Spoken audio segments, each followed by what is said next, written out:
8 rounds in the 45, it go down.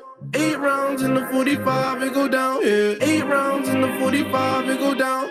8 rounds in the 45, it go down. Look, I was passive aggression, passive aggressiveness. I left him hanging like loose ties is loose ties. Either not, he begging to go or not. Depends on the situation. He going up like inflation. Fuck all the haters that said that he couldn't make it. My brother drowned in the lake. How could all you people mistake it? He fought hard for what he had. Murderers holding guns. You worried about all the extra till water gets in your lungs, nigga. Hey, how could you do this shit? How could you do this when you know I'm going through this shit? Real shit, G shit, I really do this shit. I ain't about it, but you know I'm walking through this shit. Look, 8 rounds in the 45, it go down. Look, 8 rounds in the 45, it go down. Look, 8 rounds in the 45, it go down. Yeah, 8 rounds in the 45, it go down. Yeah, 8 rounds in the 45, it go down. 8 rounds in the 45, it go down. Yeah, 8 rounds in the 45, it go down. 8 rounds in the 45, it go down. Yeah.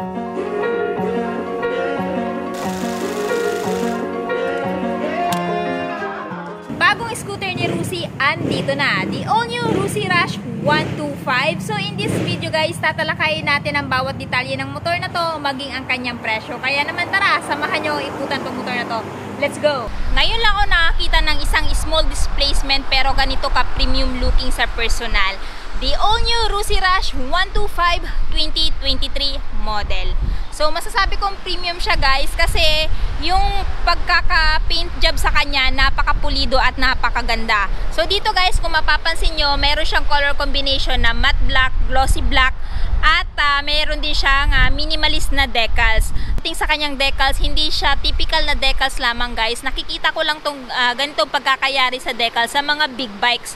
No, kung mapapansin nyo guys, yung decals niya, hindi siya basta-basta matatanggal, no? Para siyang kasama doon sa paint, no? Or kasama doon sa coating niya na parang white. Ayan guys, oh. Ayan. And at the same time, doon sa forma ng kanyang minimalist na decals at sa kanyang color combination, talagang nagmatch dito kay Rusi Rush 125. Nagmatch dito sa kanyang plain color na glossy black at matte black. Ayan. So, sa mga mahilig dyan sa plain color, no, I think bagay na bagay itong si Rusi Rush para sa inyo. So, dito pa lang guys, sa kanyang looks, talagang selling point na, no. Meron talaga siyang ibubuga. Kahit tingnan nyo pa to sa personal kung may malapit na Rusi brand sa inyo, talagang mamamangha kayo sa kanyang kulay. At the same time, sa kanyang design. So, dito tayo guys, sa bandang uluhan, glossy black.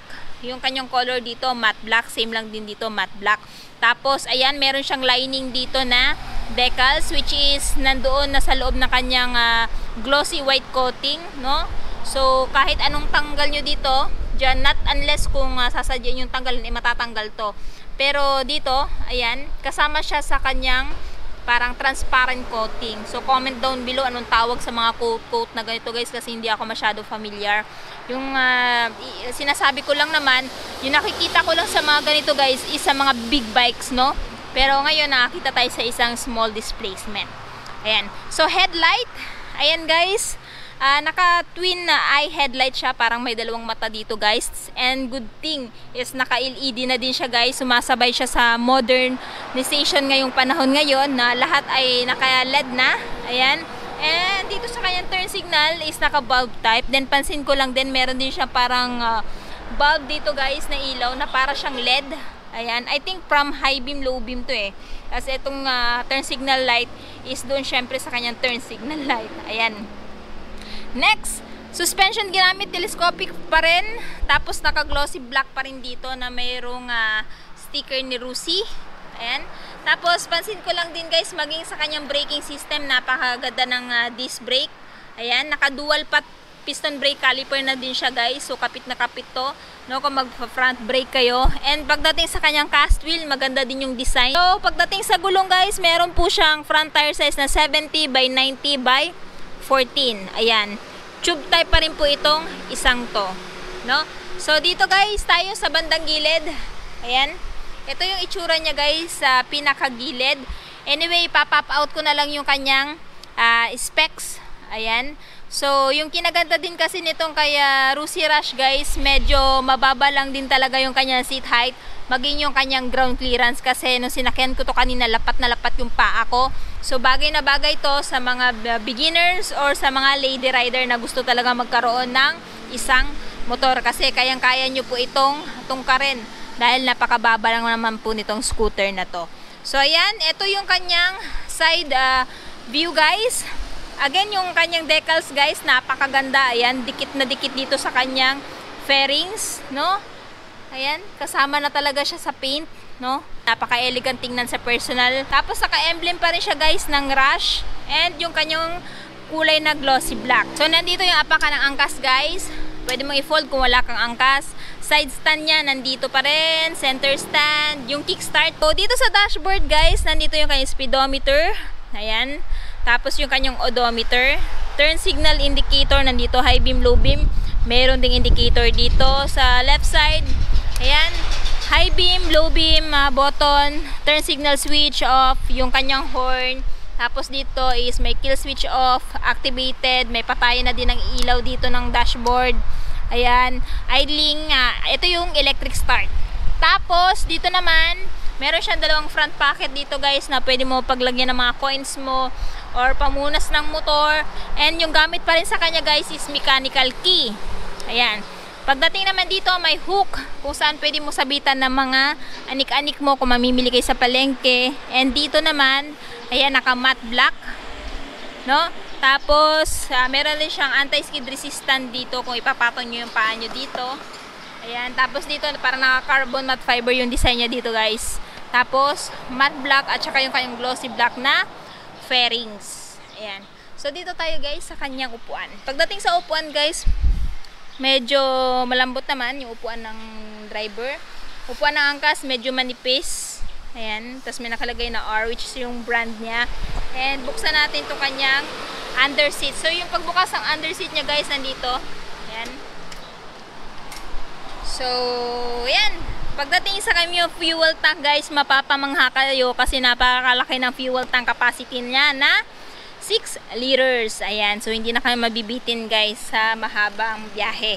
Anyway, sa mga nagtatanong, carb type pa rin po itong isang to.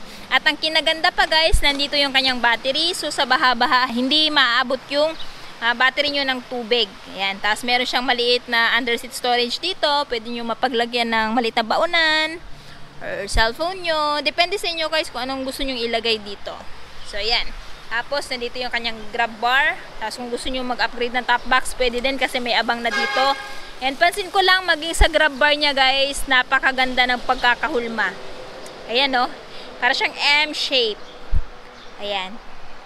So, balik na natin to. So, pagdating naman dito, ginamitan siya ng monoshock unit swing suspension. Drum brake yung kanyang braking system. Again, same lang ng design ng cast wheel sa front. At itong tire size niya dito sa likod guys is 80 by 90 by 14. Tube type pa rin. Ayan. Tapos, dito naman tayo. Sa tambucho niya guys, napaka-premium din. Napaka-sporty din ng itsura, no? May guard na din para hindi mapaso ikaw or yung angkas mo. So, ginamitan pa rin naman siya ng air cooling system. Ayan, naka-air cooled siya. At meron na din po siyang built-in tire hugger.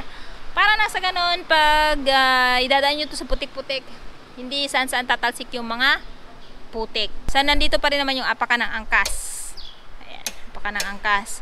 And of course, yung kanyang footboard. So, ayan guys, itong motor na to guys ay bagay na bagay sa mga beginner, lady rider, or sa pamilya na gusto magkaroon ng isang motor na full compact na kung saan pwede nyo ilagay dyan yung mapapamili mo, no, sa kanyang footboard or sa kanyang maliit na underseat at pwede din naman kayo mag-upgrade ng top box. So ngayon guys, kung interested kayo dito sa 2023 model na Rusi Rush, aalamin natin yung kanyang presyo. So kung interested kayo dito kaya Rusi Rush 125 2023 model, itong scooter na to ay nagkakahalaga ng, ayan guys, kung bibilhin nyo ng cash is 50,000 pesos. Tapos kung gusto nyo ng hulugan, ang kinaganda guys is no down payment at monthly for 3 years na. Ayan, 2,450, and of course meron din po siyang less na 300. So magiging 2,150 na po itong monthly ni Rusi Rush. So yan guys, naka-promo po sila. So if I were you guys, punta na kayo dito sa may Rusi, Panabo City, no, sa may Salvacion. Anyway, ilalagay ko na lang po yung cellphone number, maging yung full address nila sa description box ko sa baba, para po mas makapag-inquire kayo regarding sa motor na to. So yun na nga guys, natapos na nga natin ikutan si Rusi Rush. Ano yung masasabi nyo sa bagong modelo ng motor ni Rusi? Sulit ba siya this year 2023? At ano yung katangian niya kung bakit siya yung i-consider yung bilhin? I want to know your thoughts below. And syempre kung bago pa lang kayo sa channel ko at hindi pa nakapag-subscribe, huwag kalimutan mag-subscribe para ma-notify kayo once may bago tayong upload. So yun guys, hanggang dito na muna tayo. Ride safe and peace out!